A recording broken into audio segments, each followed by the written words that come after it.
about certain things. And the first thing I want to say is this: the future of this country belongs to and can only be determined by the youths of this country. You are the future. You are our glory and our strength.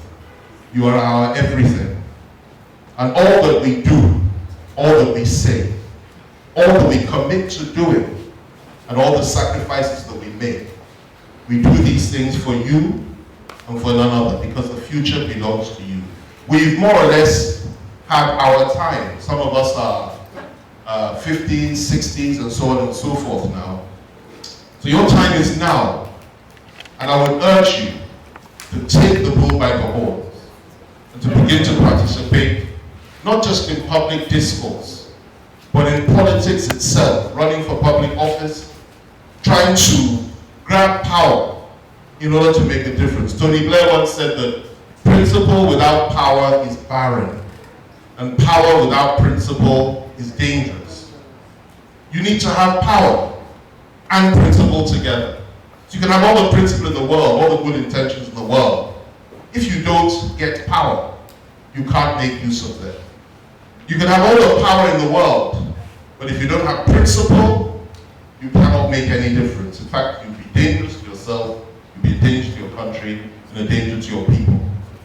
So it's time for you to rise up and not just be sitting on the side of sitting on one side of the road and watching and commenting and writing, but to participate so that you can bring whatever you have to the table and you can acquire the power you need to ensure that we effect the change that you seek for. And where are we today in our country? I'll say a few things that may be a little bit harsh, because it's not a very pleasant story. We are divided, we are weak, we are discouraged, and all over our country, our people are killing one another, foreigners are coming from outside, slaughtering our people, and it appears that things have gone so badly wrong. But let me say this: it is not over until it is over. And there is certainly hope on the horizon.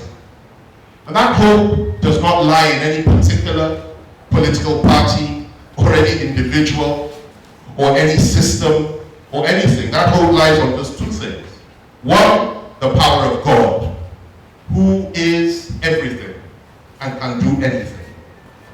And also, it lies in our own resilience, our strength and nobility as a people. Because we can make things happen. The Nigerian people are strong. They are resilient. They are courageous.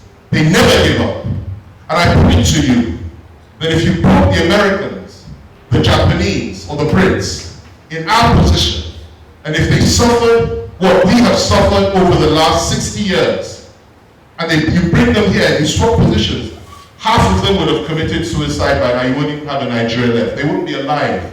They wouldn't be able to take it. But we took it. We took a civil war. We took penury. We took poverty.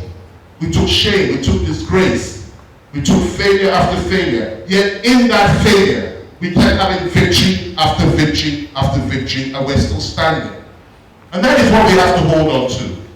So even when you have a situation where you hear depressing stories of people going to other people's homes, I heard a terrible one the other day, where a group of foreign Fulani people went to the home of a Yoruba man in the southwest, and they raped his daughter in front of him, they raped his wife, and then they raped him.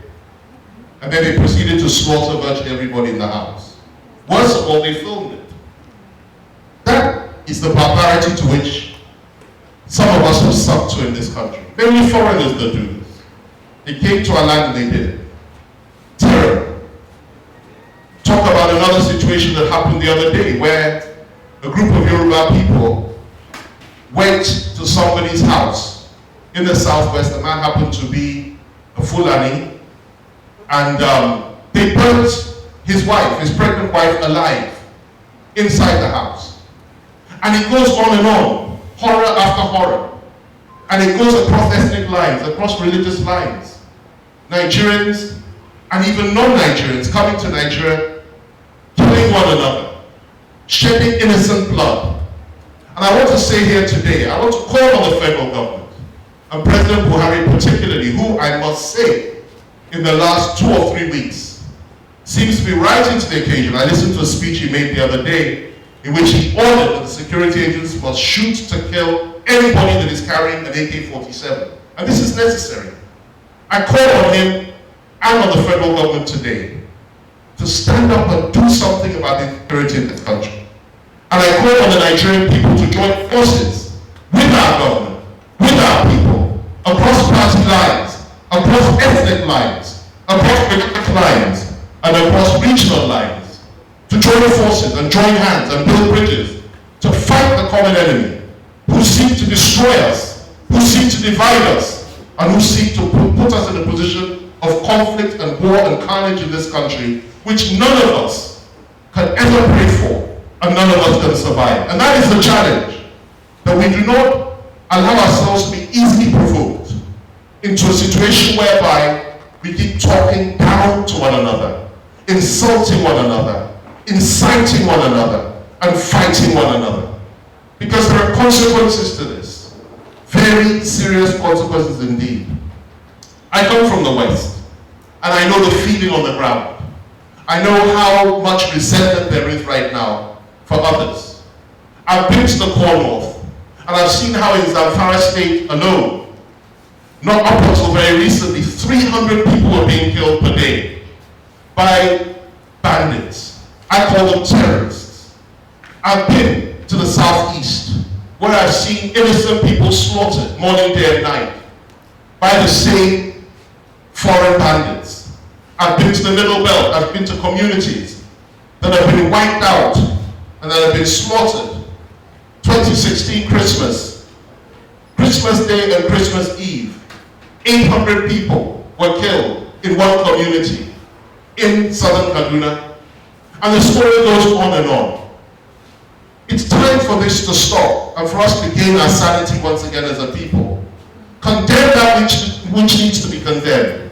Fight that which needs to be fought. Stand against that which needs to be stood against.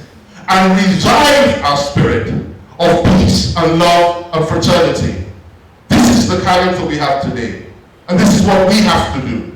And anywhere we go, whoever we talk to, whoever we interact with, this has to be the emphasis. This has to be the way forward.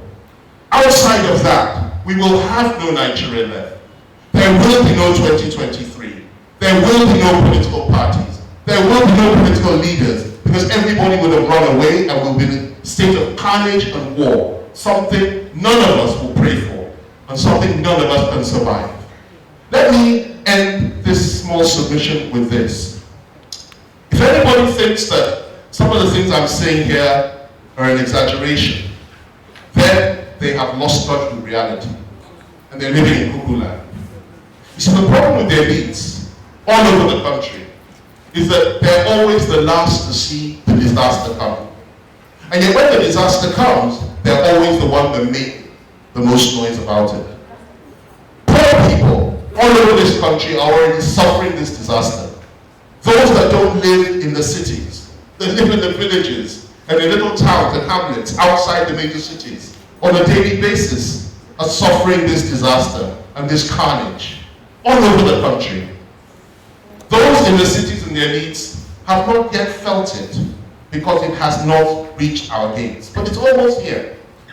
And we must fight it and resist it. And we must rise to the occasion and understand that the sooner we do this, the better. I end with these words. This country was designed to be great. This country was designed to ensure that every citizen, regardless of your religious faith, regardless of where you come from, your ethnic background, regardless of what region you come from, every single one of us in this country, Southerner, Northerner, Christian, Muslim, Hausa, Fulani, Yoruba, Igbo, Icho, whatever you are, Robo, every single one of us is important. And as long as we enhance that principle and espouse it fully, and treat one another with respect, mutual respect and understanding, and tolerate even one another's excesses. If we do that, we shall survive as a nation. And if there's equity in our policies as a government and as a people towards one another, we shall survive. But if we refuse to do that, for one reason or another, whatever that reason might be, rightfully or wrongfully, however you rationalize it, however you defend it or justify it, or at least attempt to, enemies within and enemies without. And may God give us the grace to understand that even those that say they want to break off may well have a point. And if somebody wants to leave the Federation in the name of self-determination, the way to handle them is not to say I'll kill them or to crush them, but to persuade them and bring them on with love and understanding and show them the reasons why it is that they should stay. And that's my way of doing things.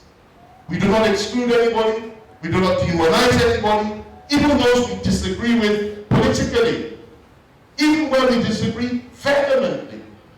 We are all one. We are one. And we must move forward as one. One nation under God. That is my belief. That is my view. But a nation that is rooted in equity, in decency, in goodness, in mercy, in God's love, and in justice. That is the Nigeria I believe that we deserve. That is the Nigeria we desire. And that is the Nigeria that you as youths must enhance and protect and fight for. Thank you very much indeed. God bless you. Round of applause.